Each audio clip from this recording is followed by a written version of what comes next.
game replays. I'm Taikosatsu, and you're listening to a Dawn of War 2 shoutcast.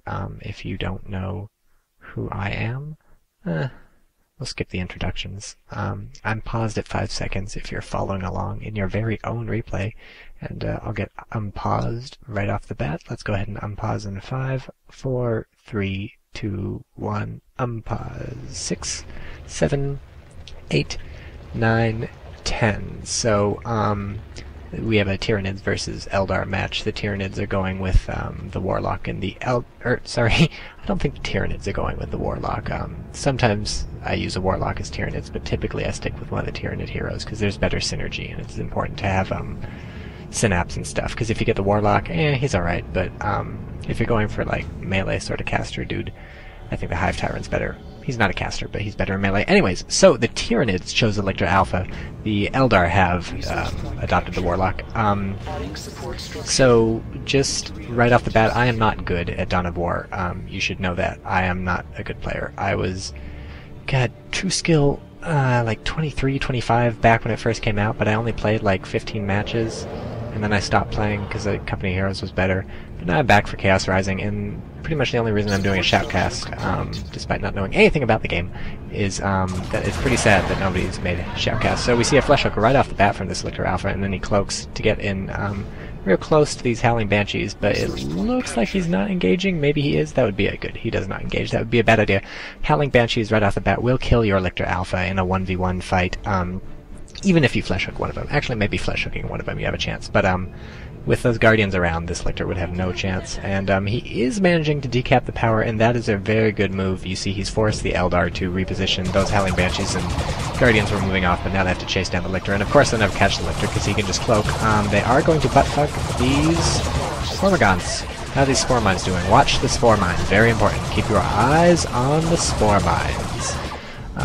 Spore Mines have 2 detonation modes if you're retarded and don't know this. One of them is the quick detonation, they go boom, but they only stun people, and the other is the slow detonation, they go boom, they kill stuff. But that's tough to time because you can't move it while they're doing the slow detonation, so they gotta just chill. This Lictor Alpha getting pretty beat up, moves into melee with the Guardians so that they can stop shooting him, attempting to tie down the Eldar to hit a Spore Mine explosion. You do see the huge splash damage. They did take out a Guardian despite the Eldar getting out, but Tyranid player did not do so hot right there. Did not catch either the Howling Banshees or more than one Guardian, so wasted Spore Mines. Eldar player says, oh, I don't know what that means, but he's got a platform out now, so the Tyranids, the very first thing they did, I neglected to mention this, was cap their power, upgrade the power, and he's got 3 generators. Eldar down to 2 generators. Not down to, up to. Around 2. Look at the poor dead Lictor Alpha. He's not dead, I guess he's just sleeping. Heroes never die, they just sleep. He's twitching. That's cute. He must be dreaming about things. Like a dog. Whoa, he just exploded. But that's a good thing, because that means he got resurrected. Seems like there should be some way to self-resurrect, because like in multiplayer games, like team games, you can have an ally resurrect you, but in in 2v2 or 1v1 you always have to do it yourself. That always annoyed me. I never liked paying the 250 requisition, and of course I'm super cheap, so I never bought it when it was more expensive than the 250. So we have a Warrior Brood out. Very unsurprising. Tyranids typically go for a Warrior Brood as their 3rd unit, maybe 4th. We had a Flesh Hook from this Lictor Alpha just killing a Guardian. It's usually a good idea to use the Flesh Hook whenever you can. You want to go...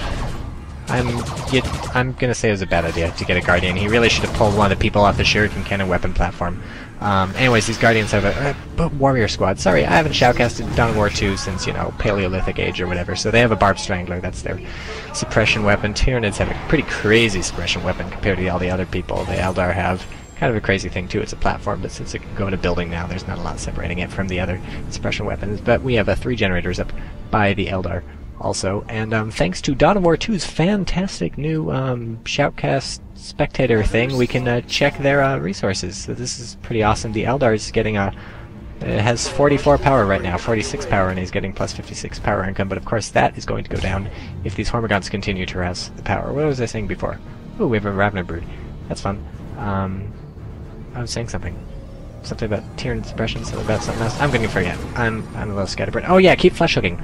Lictor Alpha really should have flesh hooked one of the people off the platform, because then they'd be down to 2 squad members, and it's just that much easier to push it off, and they'd have to retreat sooner and stuff like that. But seems like the platform's in the building. But in any case, it's usually a good idea to use your flesh hook as often as possible with the Lictor, because if you save it up for opportune times, you know, you're probably not gonna end up using it as much as you possibly could. And the other important thing is that it recharges slowly, but your energy recharges pretty fast, and it's not like you're going to use it for much else, and cloaking doesn't take much energy, so it's pretty much an insta-kill. Against Space Marines, it's not going to be an insta-kill. Against maybe against like a Tyranid warrior, it's not going to be an insta-kill. Obviously against their commander, it's not going to be an insta-kill, but against most things it's going to be an instant-kill. So that's just an easy way to kill one guy on the opponent's team. So let's see how this Ravener brood does, and how this warrior brood does. Everything's a brood with the Tyranids.